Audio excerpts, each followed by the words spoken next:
Ezimtos laosi.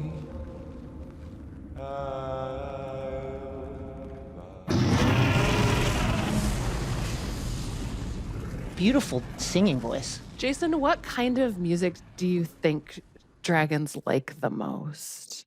I think it's going to be, that kind of Valyrian folk music. What do you think it would be? That makes sense. I don't know. I can't stop thinking about the NPR story from like a million years ago now where they determined that dogs' favorite genre of music was reggae, and it just like tracked so well. And now I like to think about dragons listening to reggae.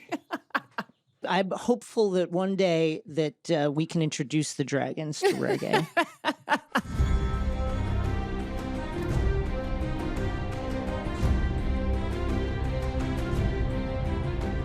Welcome to the official Game of Thrones podcast, House of the Dragon. I am Jason Concepcion. And I'm Greta Johnsen. On this podcast, we are diving into all things Westeros as we nerd out about the HBO original series, House of the Dragon. We are so thrilled to be back with you all because season 2 of House of the Dragon is right around the corner, and we've gotten a few teases about what to expect, and we are going to be unpacking that and much more in these pre-season episodes. And here's what we do know at this point. House Targaryen is going to war, which means dragons. There's going to be a lot of dragons. Whether the dragons want to go to war or not, I think is an open question, but they're going. So for this episode, we're putting a spotlight on those misunderstood, monstrous creatures. We're going to answer your most pressing questions about the dragons themselves. Do they feel love? Do they feel fear? Who do you want to ride into battle with/on, and which dragon would you most want to grab some Valyrian ale with?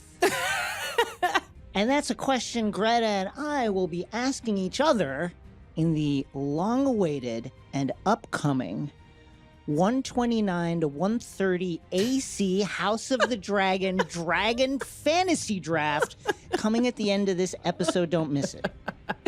In this episode, we're also going to talk with a real queen of dragons, the incredible dragon sound designer from both Game of Thrones and House of the Dragon, Paula Fairfield. And you might be surprised to learn what sounds she finds in order to bring these creatures to life. It's dragon time. Let's fly.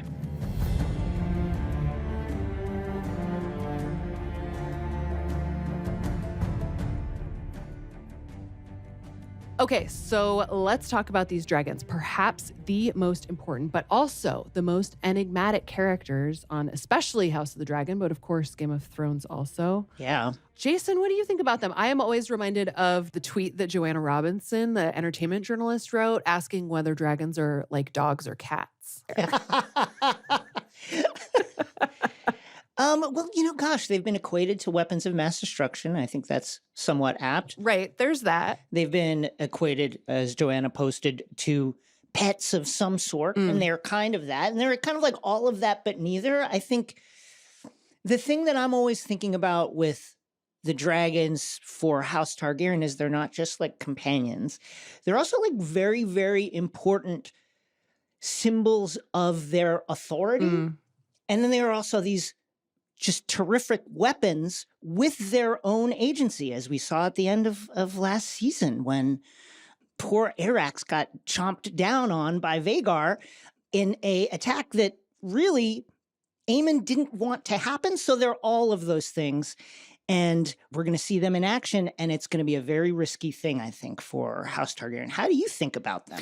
Well, I mean, the whole like weapon of mass destruction thing, I think is a really interesting parallel to draw because, as we saw, like I think about dragon attack at the stepstones, and like you can't be hella precise with the dragon, which means they are powerful, but only to a certain extent. We also, we saw one instance of it in season 1, but I think it would be really interesting to see how often somebody could just like show up with a dragon behind them as like, there's so much symbolic power there, right? Essentially, you're saying, well, I could do violent things, but I'd rather not. But also just as a friendly reminder, this guy is here with me. You know what I mean? I know exactly what you mean. And you mentioning that makes me think of another kind of way in which these are very, very different than the weapons we think about in our world, which is they're a finite resource. They're not like easily renewable. There's a finite number of dragons currently in the world. Of those, like 40% of them are battle ready. Even less of them are battle tested. And as we heard Lena say last season, only 50% of the dragon eggs hatch. It's been 8 years, sweetling. Half of them never do, you know. What? Hatch. Will they let me stay? Well, who let you stay? The Prince of Pentos. I don't understand. He wants you and Father. And Baela. Because you have dragons. There is more than one way to bind yourself to a dragon. I was without one until I was 15 years old. And now I ride a Vega, the largest in the world. You have a harder road. Baela's dragon was born to her. But if you wish to be a rider, you must claim that right. I do think it's interesting listening back to that clip and thinking about how much it has to suck being born to those families, like wondering what your future is and whether or not you'll be a dragon rider, given the fact that so much of your value in that family is also whether or not you are, right? I mean, that's really complicated. Oh, it must be a terribly lonely feeling to be a Targaryen whose egg never hatched. Right. The eggs themselves are exceedingly rare. So how, it's not like you could just be like, hey, Dad, can you get me another egg? This one's not hatching after 8 years. It must be an awful feeling. And I think we get a great feeling of that in that scene. Totally. What it makes me think of, honestly, is that scene from season 1 where Viserys, and of course I'm going to butcher the quote, but he's essentially like, the reason Targaryens are so close to gods is because of the dragons. His antipathy towards dragons is quite interesting. He mentions, and it's talked about in season 1, that he rode Balerion, the Black Dread, the dragon of Aegon the Conqueror, huge, monstrously sized black dragon, and honestly came away with it shaken by the experience, terrified. Let's listen to a minute of that. When you look at the dragons, what do you see? What? You haven't spoken a word to me since Mother's funeral. And now you've seen your King's Guard down— Answer me. It's important.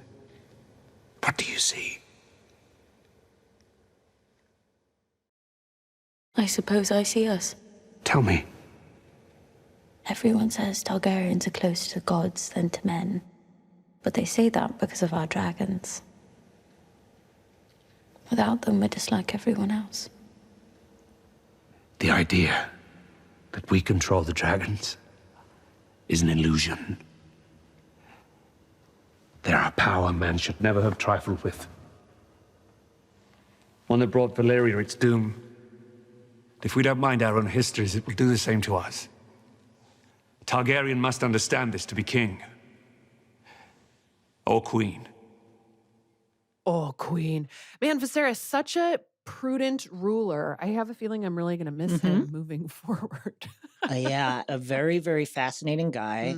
From that clip, you can kind of glean the thing that was so promising and also about his reign, and also that kind of brought it down, which is he wanted to progress past this reliance on dragons as this awe-inducing weapon, and move towards something else. What that thing is, unclear. But like he was always polling his advisors. He was always trying to listen to people. He was always trying to be even-handed and just. And sadly, what the world wanted from him was this warrior king who rode dragons, who burned people that didn't listen to him and cut out tongues a lot more than he actually cut out tongues when he was threatening to cut people's tongues out. And that's kind of like the tragedy of his reign. He seemed like almost like a modern leader. Yeah.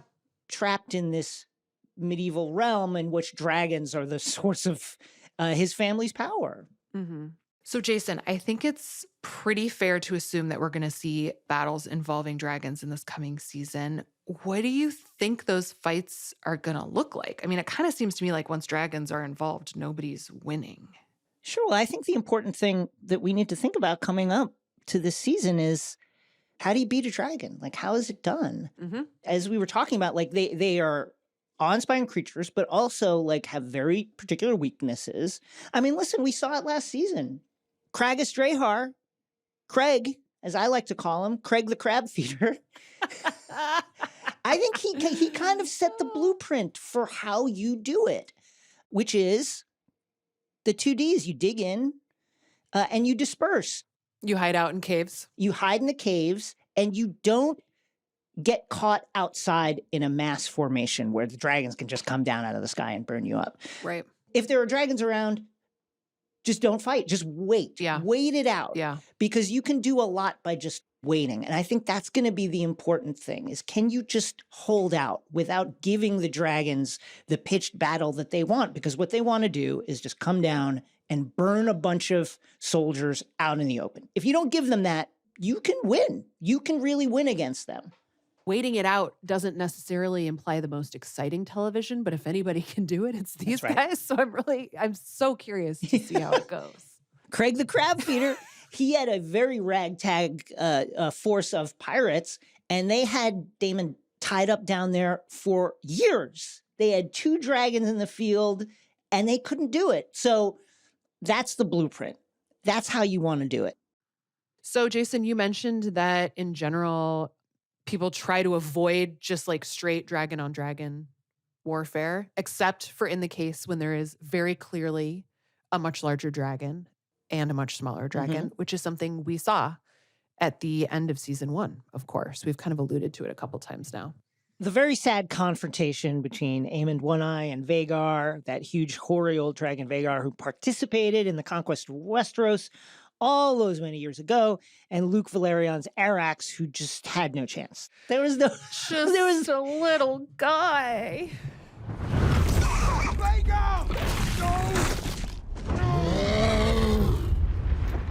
He's just a little guy, and it's so sad.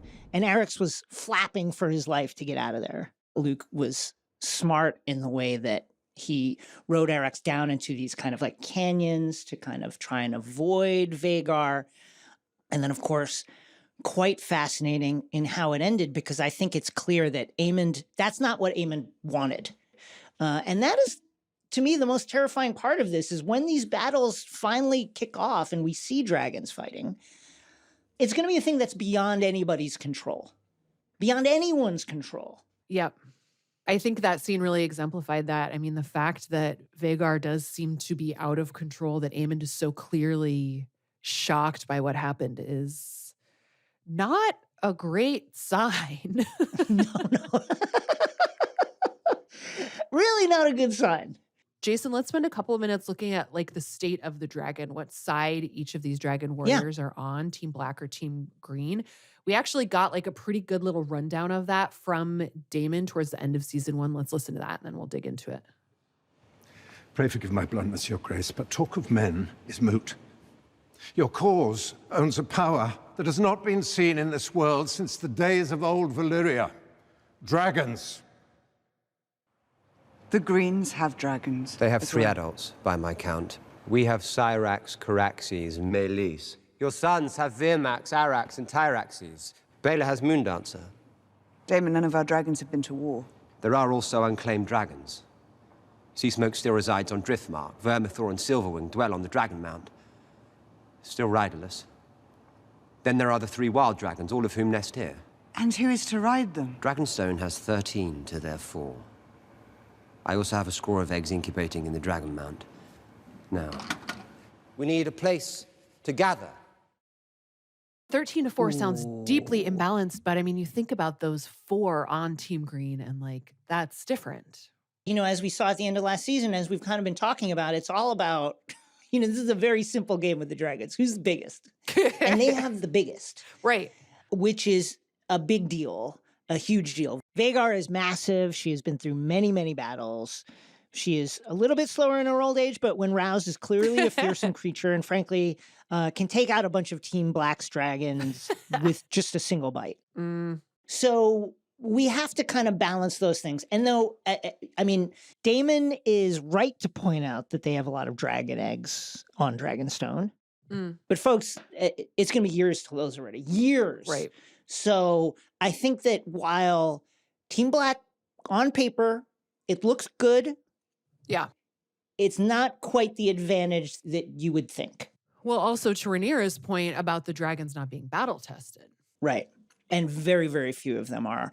That's kind of a wash, to be honest. Like Vhagar still is the most experienced, but outside of that, it's kind of a push. And it's really at that point going to be about the rider. Like how experienced is the rider? What does the rider know how to do? And there I think is where Team Black really does have a pretty great advantage, right? Wouldn't you say? Well, yeah, a lot of those riders are battle tested in a way Team Green isn't necessarily. Daemon knows what he's doing on the back of Caraxes. Rhaenys, as we saw at Aegon's coronation in the Dragon Pit, can really make things happen on Meleys. She has tight control over that dragon. Now, the rest of them, it's an open question. Yeah. Sea Smoke has been to war, but who's going to ride Sea Smoke? Vermithor has been to battle, but again, who's going to ride Vermithor? Yeah. So you'd have to be feeling very, very confident if you're Team Black, but you need those riders. You need the rider for Sea Smoke. You need the rider for Vermithor because, you know, the other thing is having more dragons also means having to put more very high value people on the backs of them, people that you love, and to lose the dragon and the person potentially is devastating. That's huge.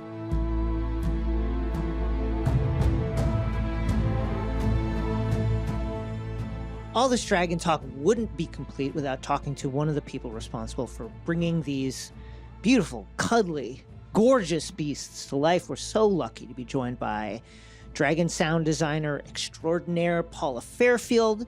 Paula's an Emmy and BAFTA-winning sound designer whose credits include Lost, Rings of Power, and of course Game of Thrones and House of the Dragon.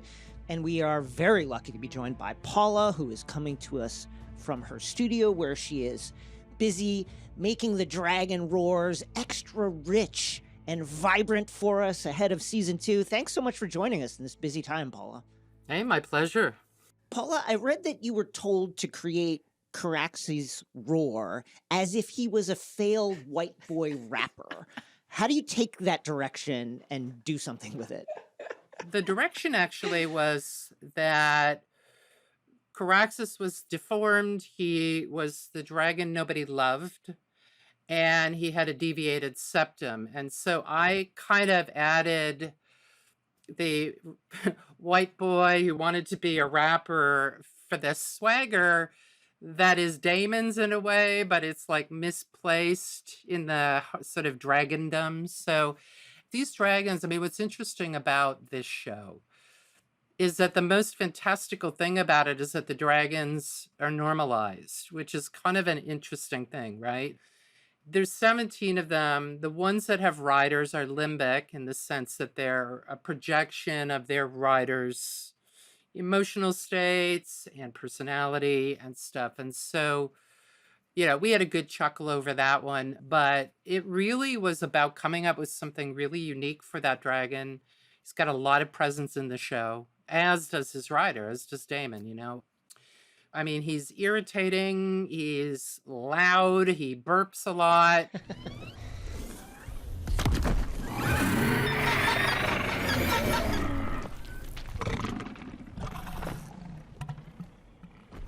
And I started playing around with these wild whistles that are great for his announcement. And you hear the whistle now, you know it's him. And that was sort of part of it too. It's like, because he's a very iconic dragon in this show, you want that kind of like, oh, that's Caraxes. I mean, I developed the whistle earlier for you know, while I was working on episode 2, but episode 3, it was perfect for the announcement of his arrival at the battle, you know, and you could just hear it long before he shows up, and we use that in a couple of instances. So it's about finding something like wild. And I remember when 2 came out, and people were like, what the hell is that? And because it was not what they're used to hearing, because so couldn't be more different from the Game of Thrones dragons from Drogon in particular. But I love that by the end of the season, they were doing dragon polls like, what's your favorite dragon? And Caraxes was like winning by a mile. And when people asked what they liked about him, one of the things was that they loved his singing. And I love that, because it was sort of a thing that won people over and made him kind of very unique and sort of endearing in his weird ass way. And so it was great. So does that mean, like, to what extent are these dragon sounds like evolving over time as you get to see more of the dragons and get to know them yourself? Going from last season to this season, there's small adjustments, but I'll take wide swings. I mean, Caraxes was a wide swing, obviously. It's like deep wide swing to come up with something completely wacky and unexpected, and I think that's the thing. Initially, he took everybody off guard, but then he kind of literally wormed his way into everybody's hearts. My approach to dragons, I have dogs, and anybody's got dogs, in particular, multiple dogs, you hear their personalities, you see how they interact, and every once in a while they'll make some kind of weird sound that is unexpected, but mostly their vocal palette, and they tend to be kind of restricted. I mean, they kind of have a palette that is unique to each dog. So that's the approach I take with these. Ballpark, how many sounds go into a dragon roar? How do you make them? How complicated is that recipe? It depends on the dragon. Caraxes and Vhagar, but Caraxes probably more so. Vhagar's not very vocal, so she has a lot of body elements to express size and stuff.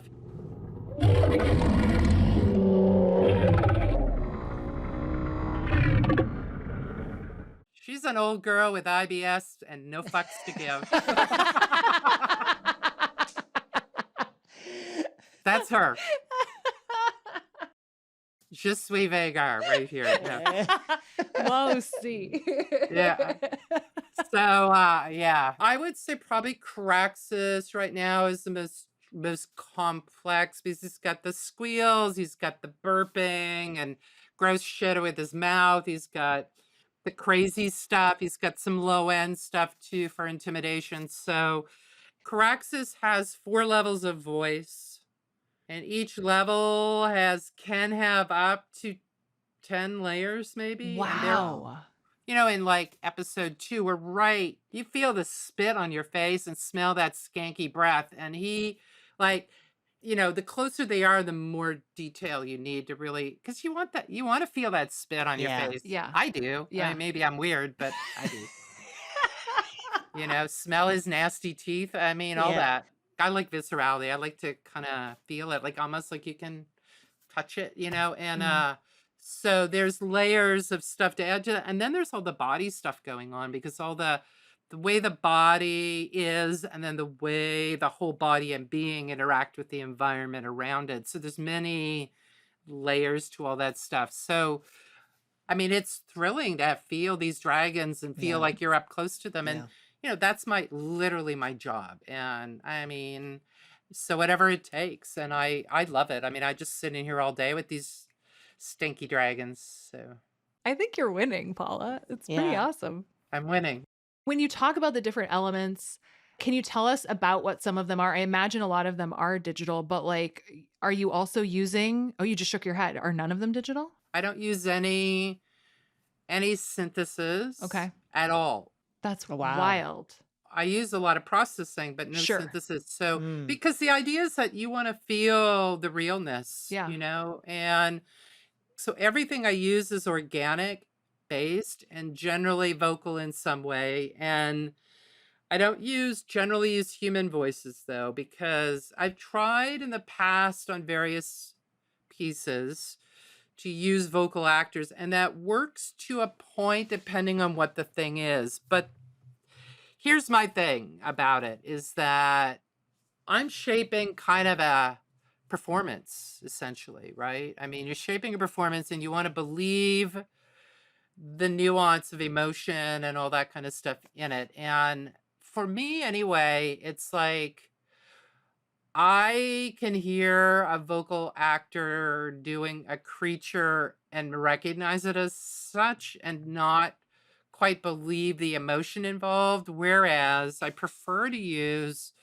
real animals that are expressing primal emotion. Now, the thing is, I'm taking these emotions and slotting them into places where if I had an animal who could talk to me and translate what is in the piece, probably it is horrifying. But, the thing is that for me, the expressions of emotion are the thing that are so beautiful that are, in the pieces. So I use that.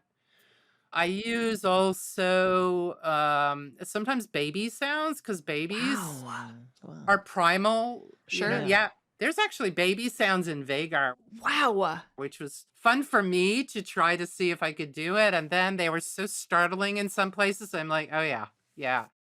There's some kind of cool whistles and vocal. So that's being produced by pushing air through something. So that may not be such an expressive emotion, but to me still has that organic quality. I'm quite I think, emotion-based sound designer. And it's what I'm interested in. I'm interested in exploring visceralities, psychophysio effects of sound on the body and how I can use those to express things or elicit a response from the listener.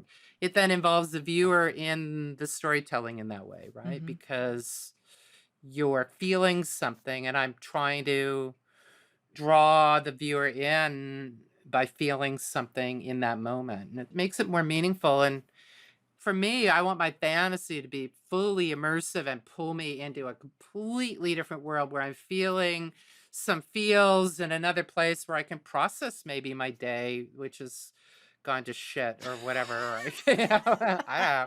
But you know what I'm saying? Like, that's the richness of fantasy. And I think that's why we're loving fantasy right now. Fans are really into fantasy right now because our real world is not fun, at all.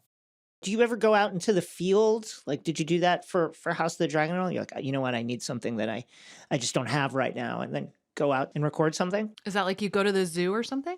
I do that. I did do that. I mean, I've gone to, a few years ago, I went down to this place, White Oak Conservation place in Jacksonville. It's an incredible place. So I recorded a bunch of stuff. That was for Thrones, but obviously I have some of that stuff that I'm still using. And actually, my uncle and his partner have wildlife rehab outside of Banff, and I've both recorded there. Plus, I've gotten them into doing recordings themselves, so they'll send me stuff, and some of that stuff will make its way into this because it's they've got about 160 acres up there, and they rehab animals, so they've got migrating, Mississippi sandhill cranes, and they've got, because they've got a big pond, and they had bears that were hibernating there, and they've got a bunch of bison. And so we try to get mics out there and pick up little kind of interesting stuff. And then I also buy recordings from our amazing community of sound recorders who are going all over the world to pick up incredible stuff, because we have in our community recorders who are going out to the far nether regions of the world and getting incredible stuff. So I keep my eye out and in touch with a number of them and try to buy recordings as they have stuff from expeditions that have gone on. So I find it ironic that the world can fall in love with mythical beings. And it's ironic because I'm using the voices of animals who are on the edge of extinction or very close to create these mythical beings. And there's more love for the mythical beings than there is for the creatures who are providing their vocals in a way or the source material and are disappearing from our world, and we don't seem to care. And I find that an irony in all of this that I've discovered along the way. It's like if you love the dragons, consider all the beautiful voices of the animals of our planet that have gone in to creating these mythical beings. It's one of the beautiful pleasures of my job to sit with these, the vocals of these beautiful animals. And it's just something for all of us to think about, Yeah, for sure. That's a really beautiful sentiment. So you mentioned having created all of these different sounds for all these different dragons. I think it might be time for our little game. So the idea is we have 5 dragon sounds, and you can tell us which dragon is which. And then we'd love to hear a little bit about some of the key sound elements too, if you're up for it. Did you know we were going to put you up to this, Paula? No. I'm thrilled. Damn you. I'm sorry. Are you ready? Okay. Okay, great. Here's the first one.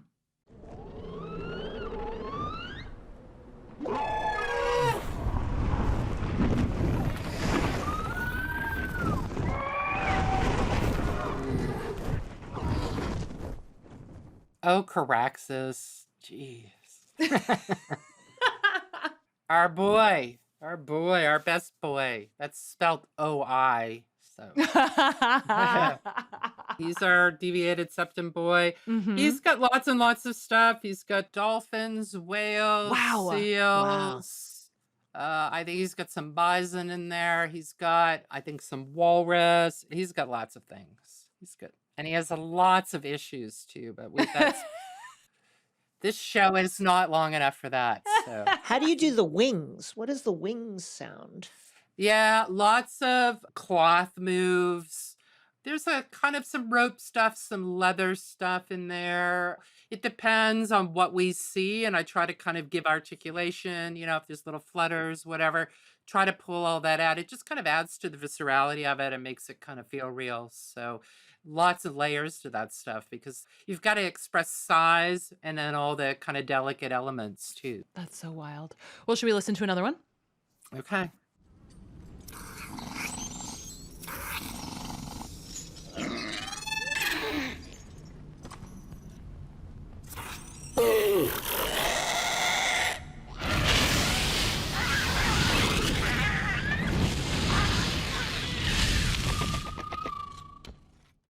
Bad boy Vermax, burning goats. Yeah.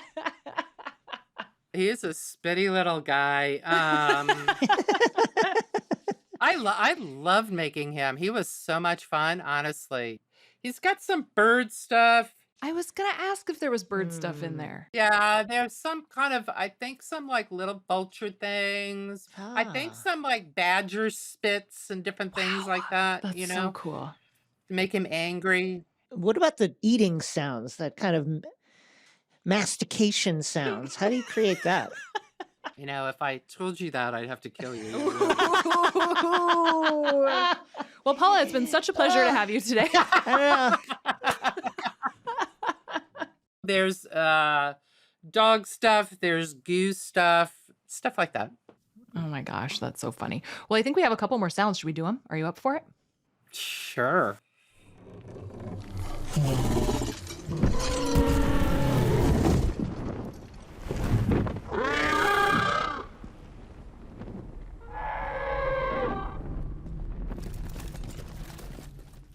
That sounds like Syrax, yeah? Yep. Good one. You are so on Crushing it. I guess it makes sense. You've spent a lot of time with all of these noises. And I don't have a life, so yeah. They are your life, and that's Yeah. okay. They are my life. It's okay. It's okay. The crazy dragon lady. There you go. So she was described to me as being very eagle-like. Like if you look at that, her head and all that. So she's got a lot of eagle, falcon stuff, little weird stuff that's been twisted for those chitters. She's got a couple of funny little things. So that's the leaning of her elements in that. She's our big bird. Well, should we listen to another one? Okay.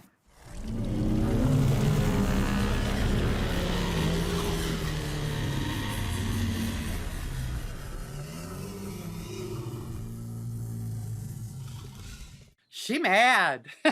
She mad. She's sleepy. She mad. She's sleepy. She mad. Yes, that's our girl, Vagar. So she has lots and lots of stuff to her. Again, really, some of our big animals are in there. Plus, her gullet is very cracky and old, that kind of stuff. And so there's there might be some baby stretching in there. And if I remember correctly, there is some reed instrument stuff that's pulled and stretched a little bit. Oh, interesting. A bassoon will do that. Yeah. Yeah, exactly. So, and just stretched and pulled. So you've got, it kind of starts to almost fall apart in a way. And you know, I went to a very radical art school and literally, and my training is in conceptual stuff, but I also am just not afraid to do horrible things to sound that should never be done. Now, when Vhagar chomps down on Arax in the season 1 finale, RIP to our friend and the beautiful prince that went down with her, Vhagar makes a kind of very specific, kind of grumbly sound. How did you make that?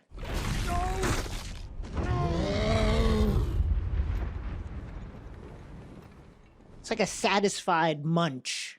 Oh, yeah.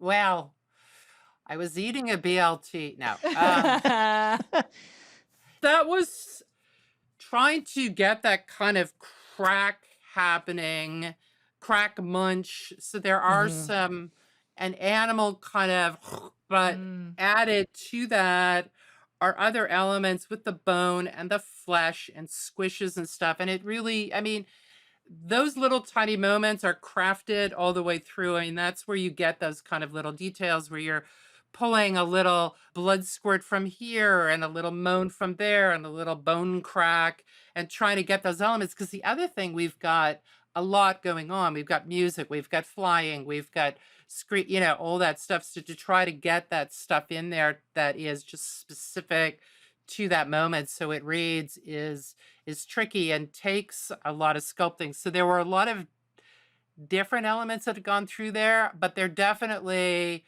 when a dog grabs a bone, you know, that, you know, and then the crunch, you know, so it's like breaking that sound down into 10 pieces that it needs to be to tell that story, because one sound is not going to do it. You know what I'm saying? So Yeah. yeah. Have you mourned the loss of Arax and no longer having to design for him? You know, he was a splashy little dude that didn't really stick around long, you know? I was sort of sad. And God bless us for season 2. My goodness. Well, and we don't have much longer to wait either. I know. Don't remind me. Thanks. Thanks for that. Oh, no. No, it's going well. So yeah, no, we're cranking away and everybody's having a good time and this stuff's coming together really well. So yeah, it's exciting. Well, Paula, crazy dragon lady, thank you so much for coming on. It was a pleasure to talk with you. Yeah, thank you. Thank you. Likewise. And good luck with your show. Thanks. You too.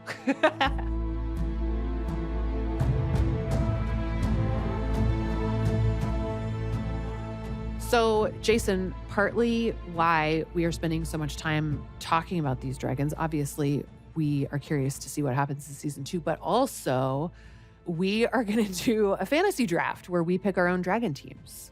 As you know, I'm a huge sports fan, and this is everything I've dreamed about. I do kind of feel like this is your time to shine. I have never actually even done a fantasy draft, so you have any tips for me before we get started? Before you're my opponent in this situation? Well, as I said up top, you know, I think this is a game of size. It's a big dragons game. Okay. Well, that said, we have a couple of rules that we laid out. You and I are going to decide among ourselves who goes first. Should we like flip a coin or something? Yeah, we'll flip a coin. Okay, so we are each going to have a team of 6 dragons. Do you want to call it? Yeah, I'm going to call heads. It is tails. Damn it. Okay. I will pick first. And in keeping with my strategy, which I'm going to be very transparent about, it's all about the size. With the first pick in the 2024 House of the Dragon Draft, Team Jason is going to pick Vhagar. Oh, shocker. Team Green's biggest, most dangerous dragon, the biggest and oldest dragon currently in the world. This is blah, blah, blah. the blah, dragon. blah. This is the dragon of that Aemon Targaryen claimed on Driftmark. And, you know, don't mention Esther. She's very sensitive about this, but she's 180 years old. Oh, yeah. Doesn't look a day over 120. Okay, so I was thinking about this ahead of time, and given that I am like severe underdog in this entire situation, have never done a draft. No, you're not. Don't know as much about the dragons as you do. I have decided that my strategy is going to be to get all the little guys and to garner loyalty from them because they're going to be really grateful to feel desired by me on this team. I love that. So I'm going to start then with Moon Dancer, who is ridden by Bela, which of course is Laena's daughter. She's betrothed to Jace. I say that she's ridden by Bela, but Bela hasn't even actually ridden her because she's so small. So obviously she's my first pick. Beautiful little moon dancer, a little pale green dragon with kind of like these pearl detailing in the horns. Yeah, I like her.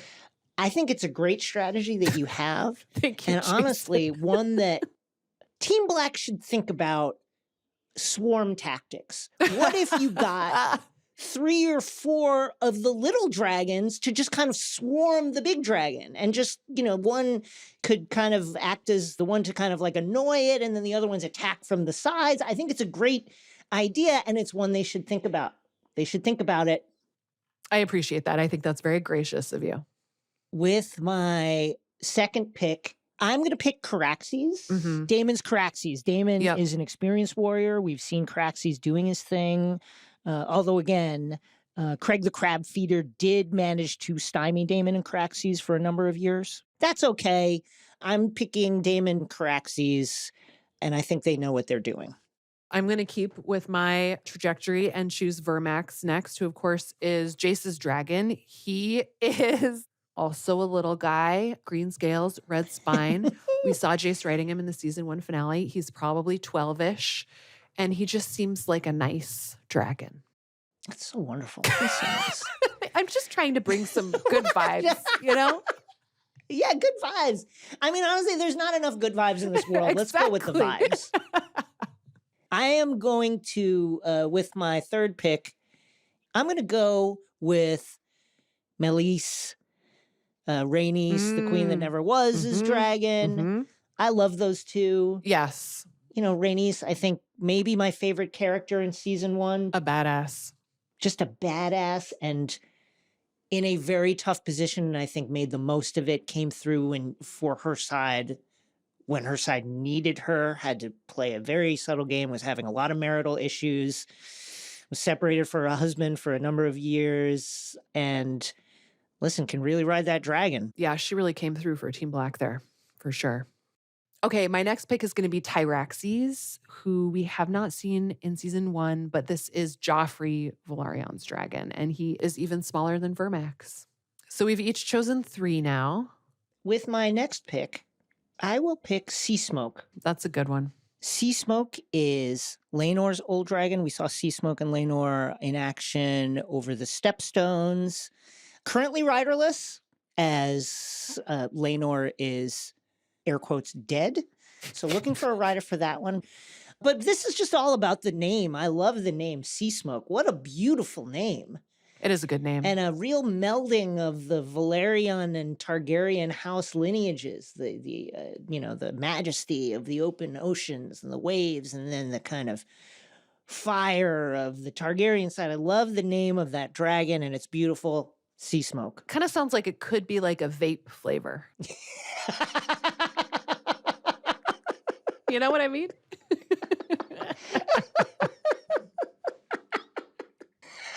Next for me, I'm going to broach into the older generations and pick Syrax, who is older than the other ones. Okay. Syrax is around 30. Of course, this is Rhaenyra's dragon. And she doesn't have battle experience, but you can tell her bond with Rhaenyra is really strong. And Rhaenyra is so tough that, her dragon has to be also. That's a really cool dragon. Maybe the most important rider that we have. Yes. With my next pick, I'm going to go with this unclaimed dragon, Silverwing. Currently unclaimed, essentially a free agent. Just because, again, I love the name, and I'm fascinated to see who will ride that dragon. And so I'm going to take Silverwing, currently just flying wild and free around Dragonstone. Okay, my next pick is going to be Sunfire, who's about 20. This is Aegon II's dragon. And cool name. Don't like Aegon II, but that's going to be an important one, I would guess, just given that he's like actually the king's dragon at this point. I love that pick. Thank you for your support. Yeah, always. With my next pick, going back to my original plan, I need a big boy. I need a big boy. I need Vermithor, a big dragon. The dragon of old King Jaehaerys had been just kind of chilling in its cave for a while until awakened by the shockingly good singing voice of Daemon Targaryen. Oh, yeah, that's what we heard at the top of the show. Shockingly beautiful tenor, mellifluous, honey-dipped singing voice, and in the reverb of that kind of dragon cave sounded wonderful. Vermithor currently waiting on a rider, but real big. Okay, well, Jason, that leaves me with Dreamfire, which is Helena's dragon. We haven't seen much of Dreamfire in season 1, but she's an older dragon, which is cool. I also just like Helena. I mean, we haven't even seen a whole lot of Helena really, but she seems like such an excellent weirdo that like I assume she would be a badass rider. So I feel like that's a strong last pick, I think.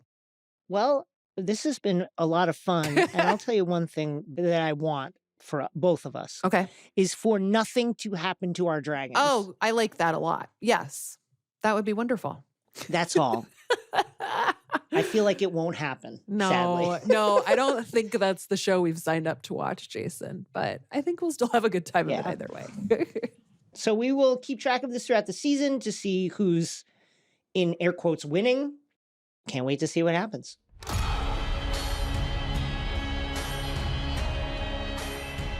All right, that's our episode for today. I have to say, I feel closer to these dragons than ever before. I am so excited about my little dragon team. Make sure to join us next week when we unpack some of the real-world inspirations of Westeros and what that could mean for season 2. And don't forget, season 2 of House of the Dragon comes out on June 16th, and we will be here for you right after the premiere drops to unpack everything. If you like what you're hearing, don't forget to leave a rating and review on your podcast player of choice, and find us on the Game of Thrones and House of the Dragon social media handles. You can find me on X and Instagram at NETW3RK. And you can find me at Greta M. Johnsen on X and Instagram. The official Game of Thrones podcast, House of the Dragon, is produced by HBO in collaboration with Pineapple Street Studios. This podcast is hosted by Jason Concepcion and Greta Johnsen. Our executive producers for Pineapple Street are Gabrielle Lewis, J.N. Barry, and Barry Finkel. Our lead engineer for the show is Hannes Brown, and he also mixed this episode. Pineapple's head of sound and engineering is Raj Makija. Pineapple's senior audio engineers are Marina Pais and Pedro Alvira. This episode was edited by Darby Maloney with fact-checking by Melissa Akiko Slaughter. Our producers are Ben Goldberg, Elliot Adler, and Jason Concepcion. Special thanks to Michael Gluckstad, Allison Cohen, Kenya Reyes, Savon Slater, and Aaron Kelly from the Max podcast team. Thanks for listening. Come at me again and I'll feed you to my dragon.